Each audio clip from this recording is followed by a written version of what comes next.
साथीहरू, गीता महाज्ञानको 7औं अध्यायमा तपाईलाई स्वागत छ। अघिल्लो भागमा हामीले कौरव सेनाका मुख्य पात्रहरूको अर्थ बुझ्यौं। आज हामी चर्चा गर्नेछौं अशुभको पक्षमा लागेको शक्तिको कथा। दुर्योधनले आफ्नो सेनाको प्रशंसा गरिरहँदा गुरुदेवले त्यसभित्र लुकेको कुन चाहिँ गहिरो मनोवैज्ञानिक सत्यलाई औल्याउनु भएको छ। आउनुहोस् विस्तारमा चर्चा गरौं। दुर्योधनले द्रोणाचार्यलाई भन्छन् कि भीष्म र कर्ण बाहेक अन्य धेरै सुरवीरहरू मेरा निमित्त ज्यान दिन तयार छन्। गुरुदेव भन्नुहुन्छ, अनियन्त्रित कामनाको नाम नै दुर्योधन हो। जब हामीभित्र कुनै तीव्र इच्छा जाग्छ, हामी आफ्नो पद, पैसा र बुद्धिलाई त्यो इच्छा पूरा गर्न कुकृत्यमा लगाउँछौँ। हामी झुट बोल्न, कसैलाई ठग्न, भ्रष्टाचार गर्न वा प्रकृतिलाई विनाश गर्न समेत तयार हुन्छौँ। यो सबै हाम्रो निजी कामना पूरा गर्ने अन्धो प्रयास मात्र हो। परमात्माको ऊर्जा हामीभित्र प्रेम र सहकार्यको रूपमा छ, तर निजी आकांक्षाले हामीलाई त्यो आनन्दबाट अलग बनाउँछ। कामनाको बाटोमा हिँड्ने व्यक्ति सुरुमा धेरै साथीभाइको साथमा भए पनि अन्त्यमा ऊ सधैँ एक्लो हुन्छ। गुरुदेव भन्नुहुन्छ, एउटा आनन्दित जीवन जिउनका लागि निजी कामनाभन्दा माथि उठ्न जरुरी छ। जब हामी आफ्नो विवेकलाई कामनाको बाटोमा बन्धक बनाउँछौँ, तब मात्र हाम्रो जीवनमा महाभारत जस्तो युद्ध जन्मिन्छ।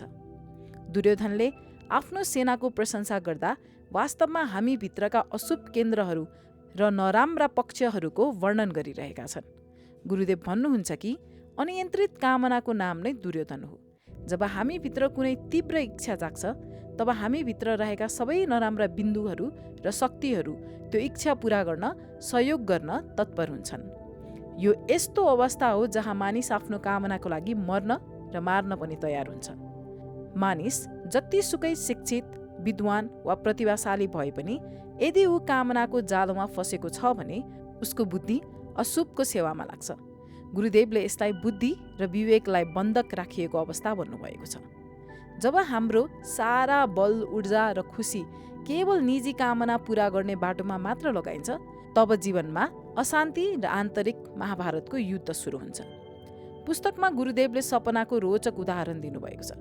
एउटा कुकुरले सपना देख्दा उस्तै हड्डी नै देख्छ र बिरालोले मुसा नै देख्छ।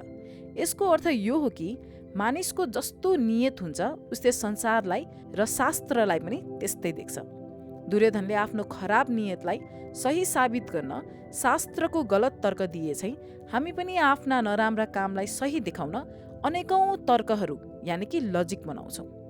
आजको संसारमा वैज्ञानिकहरूले ठूला विश्वविद्यालयहरूमा बसेर जुन शस्त्र, अस्त्र वा बमहरू बनाइरहेका छन्, ती सबै अशुभ नियत र अहङ्कारको उपज हुन्। धन र पदको घमण्डले गर्दा मानिस पशुको तहमा झरेको छ। दुर्योधन जस्तो चेतना भएको व्यक्ति मद्यपान र नशामा भुलेर निश्चित सुत्छ, तर उसलाई आफ्नो विनाश भइरहेको थाहा हुँदैन। त्यसैले एउटा आनन्दित जीवनको लागि निजी कामना भन्दा माथि उठ्नु अनिवार्य छ। यो अध्यायको सार यही हो कि हामीभित्र पनि एउटा दुर्योधन लुकेको छ, जसले आफ्नो स्वार्थका लागि जे पनि गर्न सक्छ। तर यदि हामीले आफूलाई चिन्न सक्यौं र आफ्ना पुराना आदतहरूलाई बदल्न सक्यौं भने हामी दुर्योधनबाट अर्जुनमा रूपान्तरण हुन सक्छौं। के तपाईँ आफ्नो विवेकलाई कामनाको हातमा सुम्पिनुहुन्छ वा अर्जुन जस्तै सही प्रश्न गरेर सत्यको मार्गमा लाग्नुहुन्छ? एकपटक गहिरिएर सोच्नुहोला। म डिम्पल आशा गर्छु कि यो अध्यायले तपाईँलाई आफ्नो भित्री शत्रुहरू चिन्न मद्दत गरेको छ। तपाईँलाई गुरुदेवको यो विश्लेषण कस्तो लाग्यो कमेन्टमा पक्कै लेख्नुहोला।